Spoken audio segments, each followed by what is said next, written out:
Hey everyone, welcome to the Ikigai Essentials podcast. I'm Oliver Ike, joined by my partner Bill Wang. So it's been a while. We haven't released a podcast in a couple weeks, I believe. But yeah, this month is really important. So May is both the Asian American Pacific Islander Heritage Month as well as Mental Health Awareness Month. So the two things that we're focusing on through the podcast and through the newsletter. Yeah, so this is a really important month for us. So we're hoping to release more content and get more information out there, more discussions out there. So yeah, so thank you all for tuning in. So today, what we're going to focus on is kind of like heritage. So we talk about our culture and our heritage in the Asian American community. So I think we can start by maybe talking about our own shared history as children, and I think a lot of people will be able to kind of relate to the things that we went through growing up with our parents and kind of that struggle and those kinds of things. So I'm going to kick it off, turn it over to Bill. I think Bill has some things that he can talk about in his when he was growing up, his dynamic with his family. So Bill, why don't you share what it was like for you kind of growing up. Absolutely. Yeah. Good morning, everybody. As Oliver mentioned, we've been, I take a lot of blame for this. It's not necessarily an excuse, but just been really busy with family stuff that's happening. That's kind of what's leading up to this discussion and topic on today's podcast. I take a step back. A few weeks ago, I was just talking to somebody, like a classmate's parents or something, about like at this age in my life, I feel like you go through certain phases. There's a period in your life where, you get out of college, you start your career, you start dating, people start getting married, start having kids. But I feel like at this age and this point in my life, I think Oliver can kind of relate to it because we're the same age, is, I'm starting to see elders, parents included, that are getting older and, their health kind of is deteriorating per se. And honestly, that's kind of what I've been dealing with lately. About a month ago, about 3.5 weeks ago, my dad's been having some health problems. He fell a few times at home. My mom's saying that, there's times where he doesn't remember where he's at or what he's doing. She all of a sudden notices in the medicine cabinet or in the drawer, there's still a lot of medication of his left, even though he's been saying he's been taking it. So, it's just kind of early signs of dementia. And it actually happened about 3.5 weeks ago where, he fell a few times. My sister took him in for just a regular checkup to see what's going on. But the doctors were like, he's in pretty frail conditions right now. It's probably best to get him to the ER and get him checked out.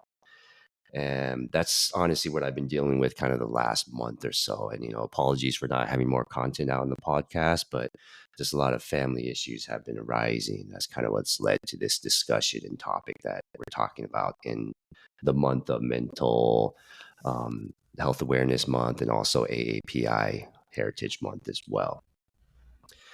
As Oliver mentioned, is what's the relationship I've had with my parents?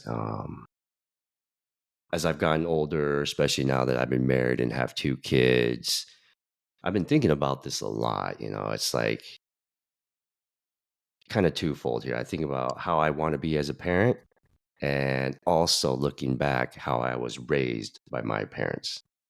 And nothing wrong with what they've done. They had to do what they do back in the time. They work, 6, 7 days a week just to support my sister and I and the family. But to be quite honest, a lot of reasons why I'm kind of in the state I am now with my mental health.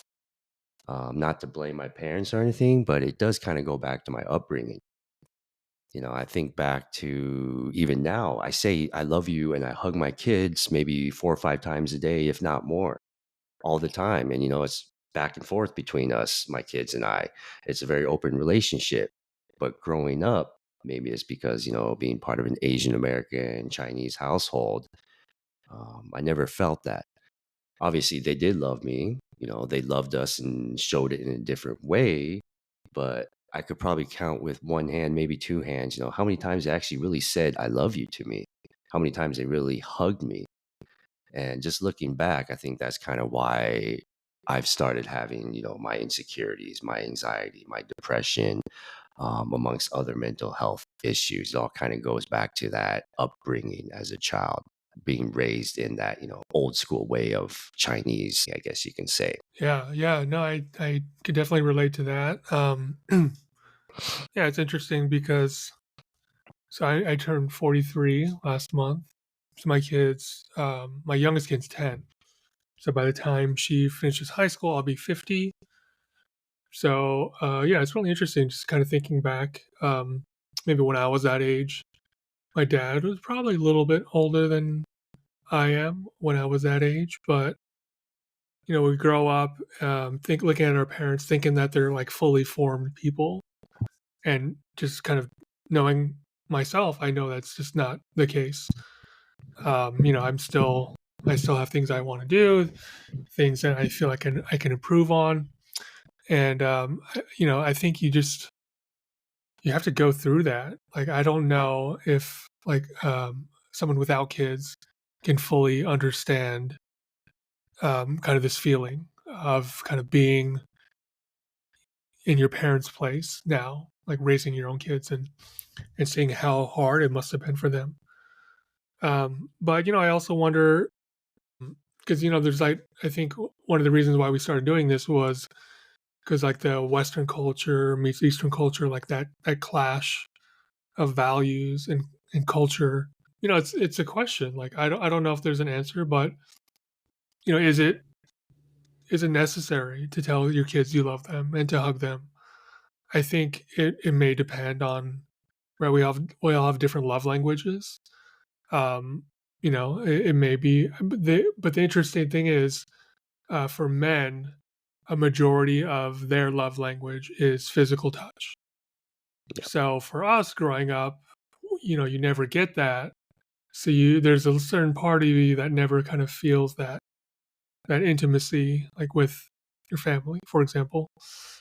But yeah, I don't know. So I mean, times kind of change, but I go back to Japan every once in a while. I don't think it's changing over there, to be honest with you. I think it's just like kind of like a value, like a cultural thing where we kind of see what maybe we wish we had when we were kids, but you don't have that perspective if if we were born and raised in China and Japan. I don't think there's agreed. parents over there right now that are saying, I think I need to hug my kids and tell them I love them. I think it's more of a cultural thing, really.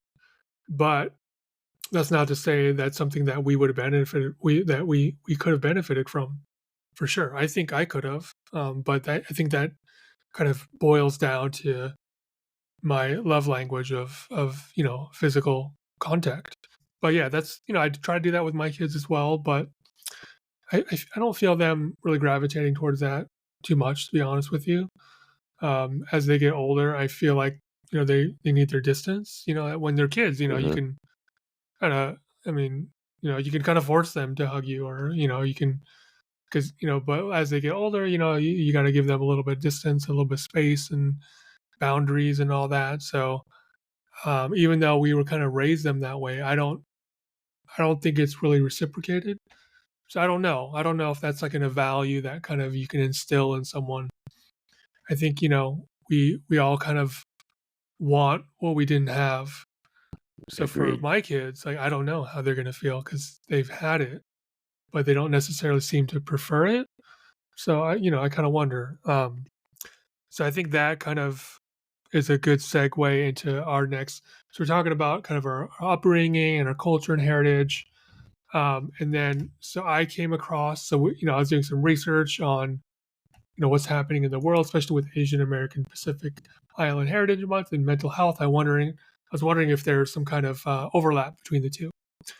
So I came across this article on the National Council for Mental Well-being, and basically it says, the title of the article is "We Aren't Doing Enough to Help AAPI Youth." So according to a recent report from the Trevor Project, it says that 40% of Asian American Pacific Islander and they specifically talk about LGBTQ youth have considered suicide in the past year, and those who have experienced racism reported higher rates of attempting suicide. So this is Pacific Island native Hawaiian youth experienced the highest rate of seriously considering suicide at 49%, which is staggering. So it's definitely a public health crisis right now, specifically within this community. So yeah, so Bill, I mean, thinking about like your kids and the way things are now, I mean, what does that report mean to you, and kind of what is it, what does it inspire you to do? It's staggering. It's scary, to be honest with you. You sent me the article this morning. I'm just looking at these numbers now, like 49%, right? I know it's not written in stone, but that's a large percentage of youth going through having those thoughts in their mind, and it's scary. I kind of think back to my childhood, right? Like I've never really had suicidal thoughts, fortunately, but there have been times where I'm like, I wish I had another set of parents. I wish my parents were like John Doe's parents, who are, taking him to baseball and football and soccer and all these different things. But that wasn't the case. And I've never had suicidal thoughts, but I've always thought like, what if this, what if that? Why can't I be in a different situation? And I feel like, I was part of this statistic here, not from a suicidal standpoint, but part of this statistic here where I wasn't getting the help that I needed to be a better kid, to be a better child. And I think you nailed it earlier, Oliver. What you're saying is like, is that love language, expressing all that, is that necessary? Maybe it's a cultural thing. But you kind of nailed it, because that made me think like, I'm probably a little bit too overboard with that. I'm saying I love you to my kids 4 or 5 times a day, if not more, even though they're younger, but it's maybe a little bit overboard at this point. They're probably getting annoyed of me. And I think the reason I'm saying that is because of the impact that I've had as a kid. I've never had that. As you just mentioned, Oliver, you always want those things that you never have. And that's kind of where I'm at right now. Um, One thing I'm trying to do now, really, with my kids is just find that balance, right? As they get older, yes, you can't say that all the time, or you can't hug them all the time. You need to give them their space and let them be more independent. But I'm just really trying to find that balance with my kids. I don't want them to kind of be on the extreme where it'll be a similar situation I was as a kid. I don't want them to go through that. On the other side, I don't want to coddle the kids where I'm like a helicopter dad, just all over them and just hugging them and making sure they're okay and all that. But really, most importantly, I'm just trying to find that balance. And I think it kind of changes all the time, especially as kids age and different impacts and influences they have. But just trying to recognize those signs and act upon it just so they have a healthier relationship as they're growing up. Yeah. So I was actually looking also. So I want to hear your thoughts on this. So when we talk about like mental health specifically for AAPI youth, Hmm. so according to the Crisis and Trauma Resource Institute, so they list the four key dimensions of self care. So it's physical, the body, to live, move, and your breath. Emotional, which is from your heart, to love, care, and be in relationship with yourself and others. Psychological, which is the mind, to learn, think, and grow. Hmm. Spiritual, to connect with essence, purpose, and meaning. So my initial reaction to that is, I think within the AAPI community, we're immediately at a disadvantage with all these things. I think not specifically for the AAPI community, with like physical. I think that's the cultural shift right now we have where, yeah, I mean, just kids are not getting outside as much as they used to, and moving their body, and going outside, and drinking a lot of water and getting exercise and getting away from the smartphone or the TV. So those are all things that kind of feed into like physical health, and physical care.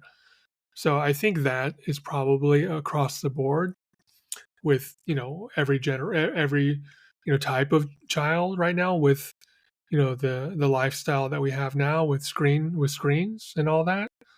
But I think this plays into exactly what we've been talking about. But the second one is emotional. to love, care, and be in a relationship with yourself and others. We're not really taught like how to do that, right? And we don't know how to do that. We're not comfortable doing that. We're not encouraged to do that. So this particular one, it took me until in my adult life to understand, to understand and figure out how to do this. Hmm. And then, psychological, the third one, to learn, think, and grow. I mean, the Asian culture is all about conformity. It's actually not about kind of growing outside of the community, out of the collective mind. So I think, again, if you're not encouraged to kind of be an individual and to learn and grow and to process things in your own way, then again, I think you could be at a disadvantage here. And then spiritual, I mean, I think, the kind of the essence of Asian culture, a lot of it is like, Buddhism, Buddhists and, Shinto and, a relationship with nature or that kind of thing. But I think second generation Asians, a lot of them like want to get away from that. I actually was raised in like a church. My dad is a reverend, so I was kind of forced into that. And as a kid, if you force someone to do something, the first chance they get, they're gonna rebel against it. Yep. So, so this took me again in my very recent life, within the past, I would say 5 years, to be able to kind of understand this. So, really, I mean, these four things, the like 2 out of 4, I just like within the past 5 years have been able to kind of understand better. So for you, Bill, like, what are your thoughts about hearing those things? I'm kind of in the same boat as you, Oliver. Like, I don't know, maybe within my daughter is going to be 11 in September. I'd say probably within the last 10 years, I kind of started figuring out these things on my own. Obviously with the first two, physical and emotional, I never got that growing up. I wanted that. I see a bunch of other kids and classmates having that from their parents, but I never got that. But it's something I wanted. So it was a big void in my life. I think it wasn't until I had my daughter that I started realizing that, those things are important for anybody. I don't care how old you are. I don't care who's giving you all that physical and emotional support, but it's definitely needed. In terms of the psychological and spiritual, I think one thing that I've kind of noticed is maybe it's because of the pandemic, maybe because of the shutdown a few years ago and all that. I feel like people have gotten lazy over these things. Maybe I'm just speaking about myself, but that's kind of the situation I've been in. I feel like, okay, you know what? I'm used to just working from home or sitting all day in my shorts and a t-shirt or sweats and not having to dress up for work because I'm working from home. I'm working remote. So I felt like it's just a little bit lazy at that point. But again, over the years, I have slowly tried to develop those things and not only for myself, but to provide that for my kids as well. Yeah. So I mean, one thing that I've noticed, certainly a lot of people like complain about like Gen Z, about kind of those kinds of things, but I also see a lot of hope actually for the younger generation. So I don't have the exact article, but I read an article not too long ago about like what's the most important thing for Gen Z, because a lot of Gen Z are experiencing kind of anxiety and depression right now at really historic levels. So they the question was like, what is kind of like the most important thing for you as an adult? And I think for us growing up, a lot of it was like wealth, right? Wealth, to some extent, some people, like fame, wealth, and fame, and a good job, those kinds of things. But for Gen Z, the most important thing was purpose, which I think is like spot on, right? Like, Hmm. once you can find your purpose, if you can find a way to make a living, pursuing your purpose, and then that's really the life that we should all be, striving towards. Because I mean, you see like this kind of revolt, like Eat the Rich, right? Like there's a lot of revolting around like all these people who have accumulated just mass wealth and are not doing anything to help society in any way. And I think a lot of Gen Z people are calling out these things that we've always just accepted. The Hmm. 4-day work week, right? There's people on TikTok. There's that girl on TikTok who she got her first job, and she was there from like 8 to 5, and she gets home and she's like, "There's like no time to do anything now. Like, Yeah. what kind of life is this?" And she's just like crying right on TikTok.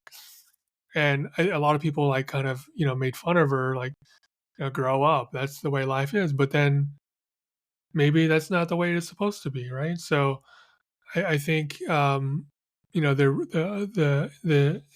next generation of people are raising a lot of concerns about valid things that we've always just kind of accepted. Hmm. So I think there's a lot of merit in that.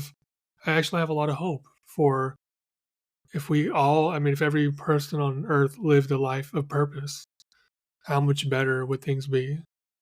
I mean, Totally astronomically agree. better, in my opinion.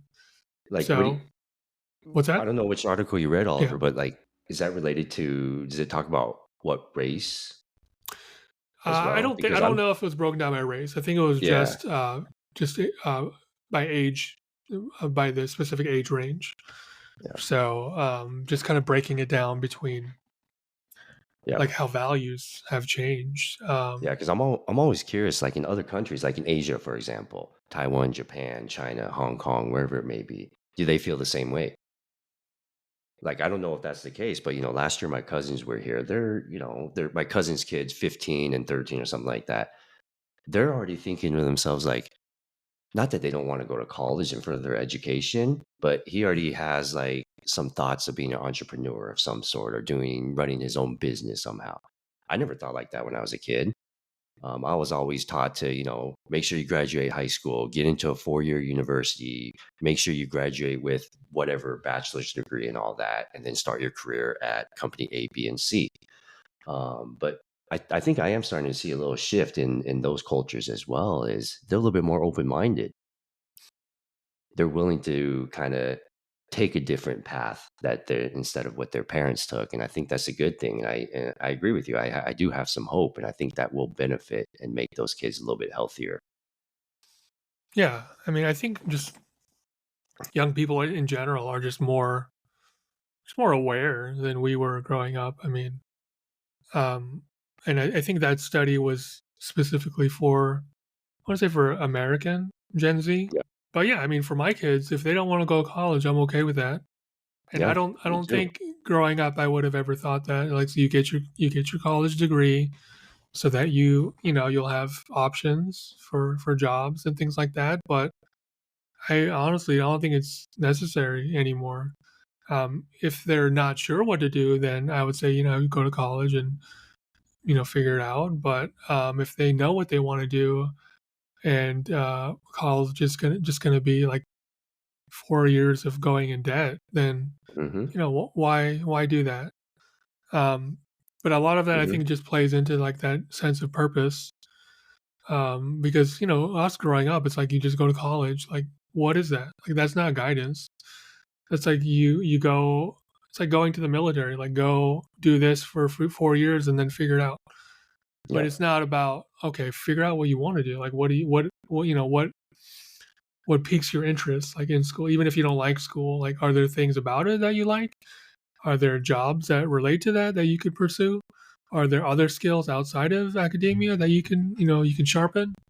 Hmm. Um, but yeah, so I think, yeah, the kids are very savvy now, and I think maybe just access to the internet, maybe it's like a double-edged sword. They're much more savvy than we were because they have every answer at their fingertips. But then you have to be able to kind of curate that information and be able to and your frontal lobe is still developing until like your mid 20s, early mid-to-mid 20s. So it's really hard to kind of filter out what's fact and what's fiction when you're being bombarded with so much information. But yeah, I think that's where the parents and the teachers can step in. But Hmm. otherwise, I mean, the kids are more than independent enough to to get that information on their own and to figure out kind of what they want to do and where their place is in society. Let me ask you something, Oliver. Do you feel torn sometimes? Like you said that, okay, you're supporting your kids. It's okay if they don't go to college. I feel the same way too. I tell my kids all the time, like, it's not that I don't want them to go to college. If they go, great. If they have a plan, great. But if they have another option instead of going to college, go pursue your passions. Obviously, I don't want them to work at 7-Eleven and just graduate from high school, work at 7-Eleven, and then not know what they do. But do you feel torn sometimes? The reason I ask you that is because I feel About like that all college the or not. time. Yeah, because I feel like all the time, even though I tell them that, hey, it's okay if you don't go to college, go pursue your passions. In the back of my mind, I still think back to like what my parents tell me, like, no, you have to go to college. You have to get that 4-year degree. You need that to get a Mm. good job and all that. So sometimes I go back and forth. It's challenging. Yeah. I think what like my main motivation as a parent is try to get them like as many skills as possible. Because I think it's Mm, all about like having like skills, right? So, putting them in like martial arts, right? Putting them in like, musical instruments, like learning another language, doing art classes, going swimming. Um, and I think, even if they don't like that stuff, at least they'll know, right? Like I didn't, I can't remember doing much of anything outside of like basketball when I was a kid. So all these things I've tried on my own, like as an adult, but I can't be like competent in any of these things. Like when you learn as like a 30-year-old how to go rock climbing or whatever. So, but I don't know. I don't think I'm conflicted about that. I think, uh, if college, I mean, if you want to be an engineer, then yeah, you should go to college. If you want to, be a lawyer, then you kind of have to go to college. But if that's not in the cards for them, then I'm okay with them kind of figuring out how to get to where they want to go. But I think guidance is still necessary for them, and hmm I think if they're kind of wishy washy one way or the other, my main thing is that you want to be the person to say no. You don't want to be in a position to let other people tell you no. And some of that comes with having a degree, right? If some jobs, if you don't have a bachelor's degree, you're not going to get the job. You're not even going to get an interview.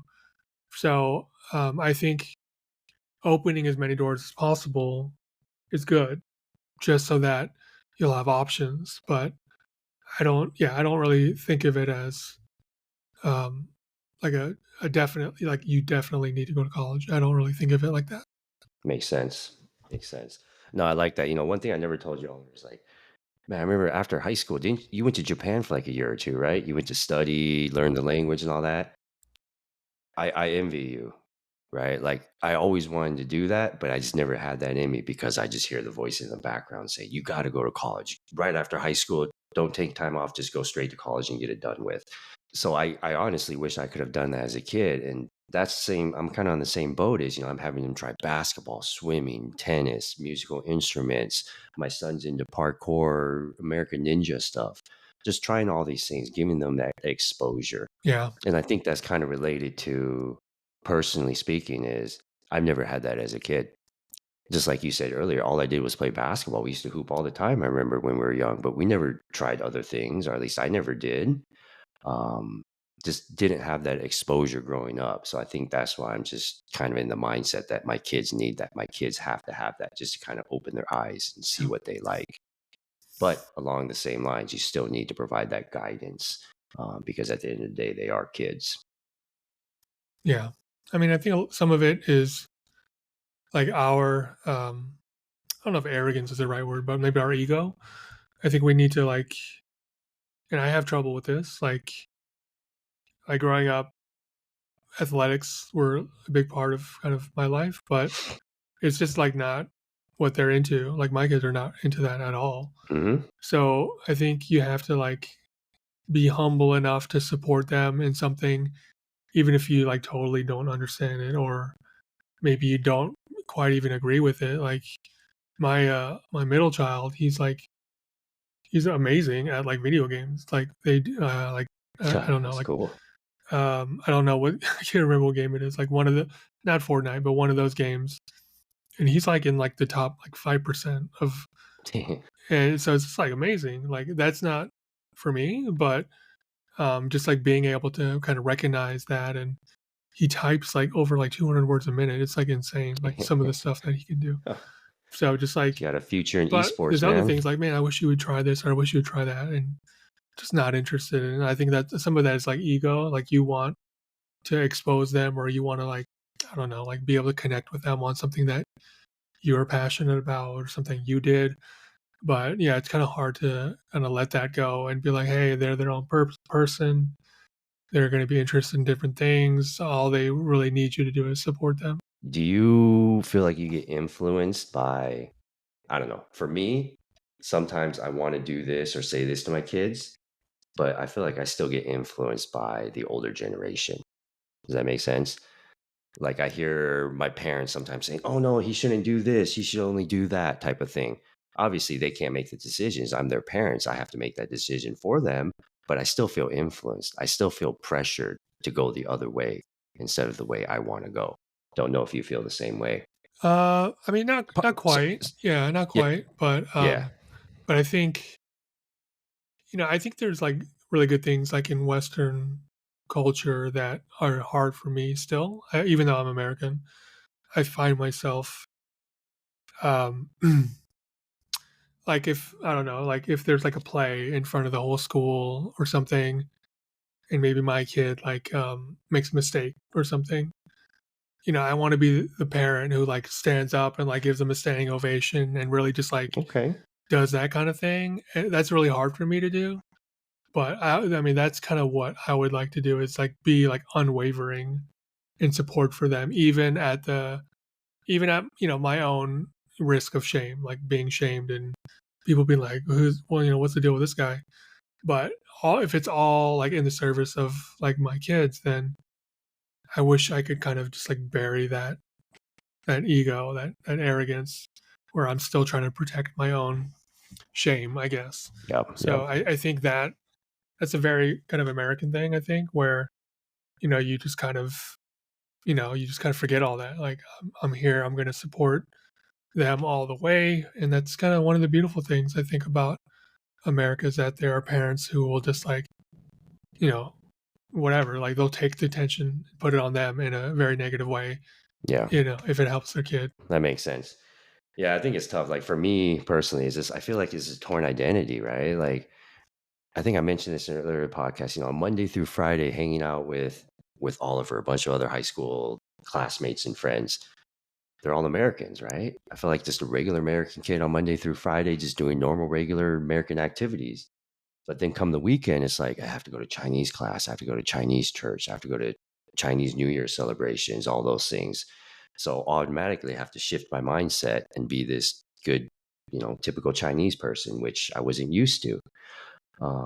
Just kind of having that torn identity. I do value the values here in America, but still have that Asian Chinese mindset that still kind of bothers me and you know holds me back sometimes. Do you think that's enough, Oliver? And, like you talk, this article is saying we aren't doing enough to help the AAPI youth, being supportive, finding that balance with your kids, um, being a little bit more open with them versus our old in our, during when we were growing up. Is that enough for these kids? Yeah, it's interesting that you mentioned that. So I mentioned earlier that I was like raised in a church, and my father, like my parents were missionaries.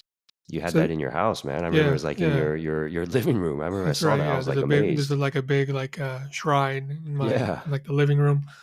So my parents are missionaries. They moved from Japan to America to start like a church, basically. So I was kind of raised in that, and I was raised like throughout my entire adult life. And the reason I'm mentioning this is because it's a very like traditional religion. It's not like a well-known religion. It's mostly centered in Japan. But the I would say most of the congregation are on the older side. I want to say the average age is probably 50, something like that. It's kind of like a microcosm of Japan, actually. Like you have this Mm, aging population and not enough young people to replace them. So we actually had a Zoom the other day about like addiction and mental health. So there's I don't know, around 15 people or so, all probably in their 60s. I think there's one person around my actually exactly the same all, age as me that I knew. all Japanese? Japanese or Japanese American. Interesting. Yeah, Okay. yeah. So I mean, the Zoom was based in Los Angeles, so it was all people like me, but a little bit older, Mm-hmm. um, first generation Japanese. So they were going around. Everyone was talking about mental health and like how to deal with someone who's going through like tough times. And every person that talked, which was very interesting, it was a secondhand experience. It was like my friend, or I heard of this person. I read this article. So I listened. I listened intently to what everyone had to say, and I was like, okay, this. I think I need to say something. So, and I haven't talked to these people. I mean, this is the first Zoom meeting I've probably been a part of in a year to 2 years. I want to say. So I got on Zoom, and I told them like, hey, I struggle with mental health issues. I find it hard to believe that no one else here does. Mm-hmm. I still am not 100% sure that other people were relating to wasn't just, you know, they were actually talking about themselves and using it in the second or third person. Because I told them like, hey, I work with social workers. I've never been in a group of this size where no one has been Yeah. impacted directly by mental health. So I found this extremely surprising. So I was like, my whole motivation was visibility. I'm the only person here out of 20 that is either honest enough or brave enough, or maybe I am the only one, but I find that hard to believe, that can say, you know what, I struggle with this, and this is what it looks like. Because the things that people were saying were very, everyone had really good intentions, but there's a little bit of dissonance between fact and Right. fiction. Like one of them mentioned, like if you feel down, you just have to practice gratitude and kind of be grateful for the things that you have in your life, which is great. But I was like, hey, depression is it's science, right? There are certain chemicals that are lacking in a person with like clinical depression. It's not I want to be happy, so I'm going to be happy. That's not a thing. Yeah. So just like kind of dispelling like this, these falsehoods about what anxiety and depression look like, and thinking you can just like overcome them with like happy thoughts. And so I think so. Back to your question of is it enough? I mean, it's definitely not enough. It's number one is like being visible and being vulnerable and being brave enough to say, I have, because there's people who aren't going to be able to speak up and say that. And it may take one person, it may take two people, it may take three people to speak up and say that before you have the courage to share your own experience. But every person who speaks up, it gives you a little bit more courage to tell your own story. So if no one's saying anything, I mean, it's really hard to be the first person to say, hey, like, I'm actually having a hard time, when no one is Definitely. saying directly, you know what. So I think that's like the first step, especially in our community. And I don't think it's really that big of an issue I mean, I find that research kind of surprising but I'm in a big city. I'm in LA, very progressive. I work with social workers who are very in tune with their emotions and thoughts. So I think I have like a skewed perspective on the average kind of Gen Z Mm-hmm. Asian AAPI person. So I think that's more on like the other, like on the spectrum, whereas maybe, so it's a little bit hard for me to have perspective there. So I think my view is not quite the average view, but just like yeah, being raising visibility and vulnerability Fair and enough. being brave enough because it's not like it's not like it's not nothing wrong with you, right? It's not like there's something wrong with you. I think that's important. You don't have like the chemicals to Mhm. have the baseline. That's what's considered, the normal, right? Normal baseline. So Mhm. there's no fault, there's no shame, there's no embarrassment. So just encouraging people that there's nothing wrong with you. Like, don't be ashamed. You just weren't born with, these specific things. That's all. Mhm. No, that's a good point because I'll ask you this question after, Oliver, but, like, I'm thinking back, you're being open, speaking up. It's okay not to be okay. I see this in my kids' school too, right? I get emails every week or so. They talk about the month of May, the counseling corner or something like that. Ways on how to meditate, how to deal with anxiety, how to deal with being bold and all those things. So I'm seeing this more and more prevalent amongst the younger kids, especially in the school system. One question I was going to ask you is, did anybody actually speak up after you took the initial step? About themselves? Yes. No, no. So, but again, I mean, I feel like one person is still hard. Agreed.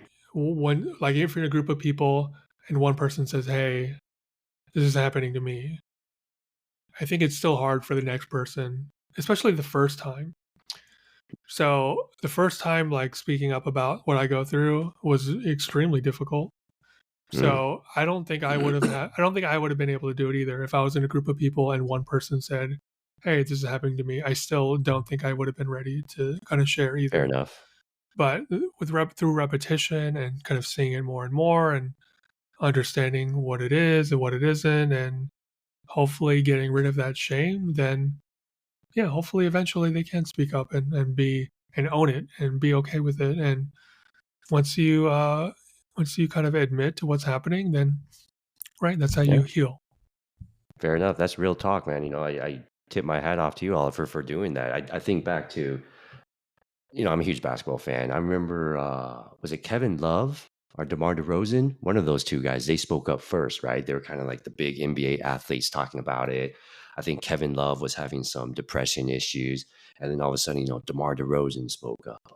A bunch of other people started speaking up. Now they're having a bunch of mental wealth awareness, whatever, throughout the NBA and all that. So it only takes one person just opening up that door and allowing others to speak up. So Cool. that's one Yeah. thing, doing enough for the youth. What else do you think is involved? One thing I can think of really is, it's also a form of speaking up, but just leading by example, really. I used to be so ashamed to tell people that I go to therapy. I'll be honest with you, I've had antidepressant medication. I'm not taking any more, but I used to be so ashamed to even tell people that I even know what Zoloft is or whatever other SSRI there is. But now I really have no shame. I don't go up to people and just tell people, hey, I have depression issues or I'm taking this medication, blah, blah, blah.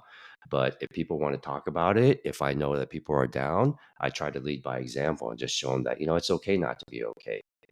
I may look like I'm smiling now. I may look like I'm happy and talkative. Everything's good for me. But deep inside, I'm hurting. So just kind of leading by example, I think is another way to show the youth. Especially, I look at my kids; they look up to myself and my wife. They look up to their parents. I'm unemployed. I feel ashamed about that, but at the end of the day, my kids aren't going to care about that. They're just going to care about I'm loving them, I'm taking care of them, I'm playing with them, I'm hanging out with them. So just trying to lead by example is one thing that I've been really trying to instill not only in my kids but other youth amongst whatever population, whatever ethnicity they are. Yeah. No, I think that's really important. Which actually reminded me of another thing. So it's AAPI Heritage Month, and so I don't know who conducted the study, but they did like a poll, and apparently like the average American, they can't name one Asian American person, Yeah, I saw that like a online. famous person. I saw that. Yep. So yeah, so I think, just having like a role model, I think is really important for AAPI youth. Having someone that they can actually look up to that's doing well. I think well adjusted is important, where it's not all about just like one thing. It's about being like a well rounded person. I was reading a book on like psychology, like the psychology of child raising, and I think as parents, we think we need to put all of our effort into doing everything for the kid, but kids like to see that you have your own life, that you know how to take care of yourself as well. Yep. So when you talk about leading by example, I think that's exactly what it is. It's showing them like the right way to kind of balance and self-care while caring for others, but creating boundaries and being able to do all those things. So I think it all kind of plays a part into leading by example, but also, we need people, like especially AAPI people, to we don't have. I mean, the poll shows we don't have anyone like in that role, not even one Yep. person who can be like a role model for people. And I think parents can be role models. Don't get me wrong there. I don't think celebrity is like the answer or anything like that. But like if you see like a Michelle Obama or something, I mean, how inspiring is that? And I know there are people in our community who've been through probably a lot more or similar things, and just being able to recognize that and see these stories, it Hmm. could be like an author or director or a writer, like a lot of different things. So I think just kind of elevating API voices will help, give people to look up to, and be able to kind of balance things a little bit better. Like they can look at their parents, but no one's perfect. But you can look other places too, and you can kind of, pick and choose the values that are important to you. Totally agree. Totally agree. One thing that really triggered me was obviously talking about basketball a lot is Jeremy Lin, right? Of course, he had the insanity 38 points against the Lakers in Madison Square Garden a few years back, but he started, coming with the Jeremy Lin Foundation. He started talking about his mental health issues. He talked about his struggles, his upbringing, how he deals and copes with it now. So that was really inspiring, just seeing somebody who, to be honest with you, looked kind of like me. His family's from Taiwan, just like mine. He grew up in the U.S., just like me. It was just cool seeing that, right? Obviously, I always looked up to my parents and still do. But as kids, even as adults, you look at those, not necessarily celebrities, but people that you kind of look up to, people that that inspire you. So that definitely helps. Awesome. Yeah. Yeah, I think we're running a little short on time now, so probably wrap up here in a bit. But is there any other kind of based on our conversation, Bill? Is there anything else you wanted to add before we close it out? No, the only thing I kind of was thinking about is, kind of a little call to action for people who's listening here is, um, we talked about earlier is like Oliver said, just go up to some strangers, three or four or five of them, and say hello. You might be surprised in what the outcome is. This call of action I'm kind of thinking of is do that to your loved ones that you don't normally say, I love you too. I could think of, my father, for example. It's hard for me to say I love you. It's hard for me to even text it to him. But just try that out and see what the outcome is. You might be surprised. Obviously, don't do it to somebody that you say I love you all the time, but do it to somebody that you truly do love, but you just have trouble saying it. And I think that's an Asian culture is the Asian disconnect is it's difficult for those words to come out of your mouth, even though you mean it, even though they know it, but it's just difficult communicating that. Yeah, yeah. That's I mean, it's really interesting you say that. So the call to action that we did before, um, saying hello to people, good morning or hello to strangers in the street. So that was part of the Made For program that I did, which is like a 9-month program. Right. But what you mentioned actually reminded me of one of the other kind of call to action of that program, and I recommend everyone try this as well. So the call to action is so you think of someone, actually, just like you said, Bill, someone who means a lot to you, but that maybe you've never told them how much they mean to you, for example. Yep. And if you feel a little bit uncomfortable doing that, that means you're on the right track. So you want to feel a little bit discomfort about who you're going to be doing this for. Um, so I actually, so the challenge is you write a letter telling the person exactly how much they mean to you, and then you actually read it to that person and you give them the letter. So the 9 month challenge for Made for, I think this came pretty early, like maybe around the 4 or 5 month mark or something like that. Mm. And every challenge throughout the 9 months I was able to do in that month that it was assigned. That was the only one that I couldn't do. So I just Wow. physically couldn't bring myself to do it. So Wow. I sat on it until the program was over. I was still committed to doing it. Did Sorry to interrupt. Did you have somebody in mind who you want? You don't have to tell the name, right? But you had somebody in mind that you wanted to say that to, but you just couldn't do it. I had a couple people in mind, All right. but that and the whole thing about like cognitive kind of flexibility is like if you feel discomfort, that means you're growing. Yeah. Every time you Yeah. feel the discomfort, that's growth. That means like you're the malleability of like your brain, basically. Your Makes brain sense. actually, the wrinkles. So it was actually like my mentor at work. He's Cool. he's Yep. always been extremely helpful, very extremely positive, like kind of like a role model. I mean, he's been through a lot, but he always has a smile on his face every day.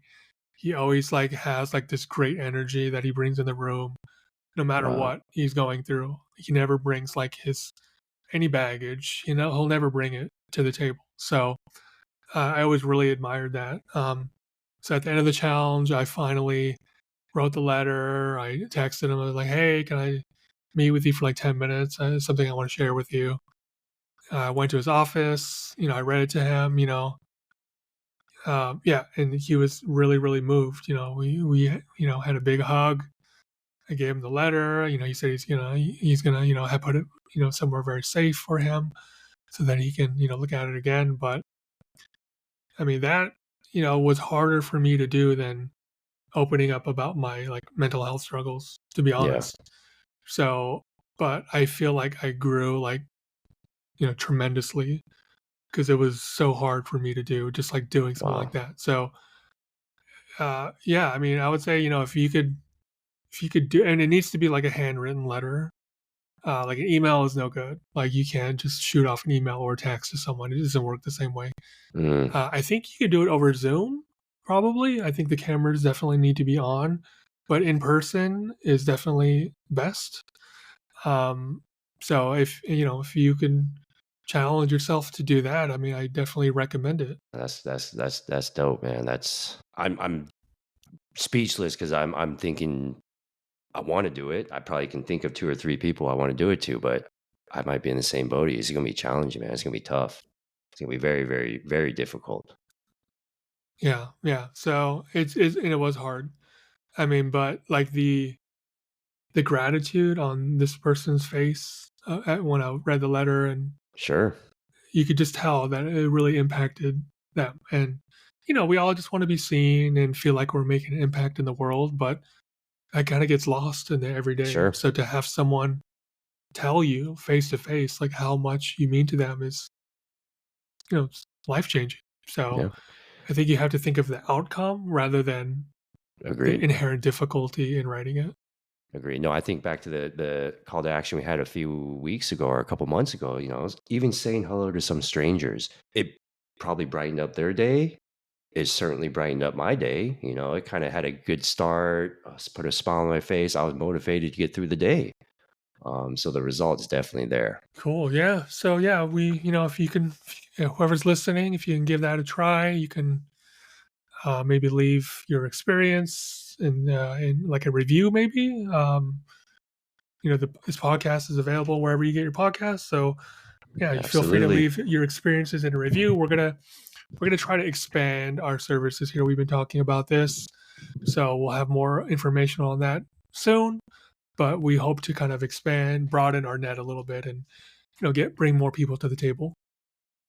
Absolutely. Thank you, everybody, for joining. Apologies for being a little bit busy in life, but we're going to do our best to get more content out just so we can share a lot of good updates and with everybody here. All right. Thanks, Thank you, everyone. everybody. See ya.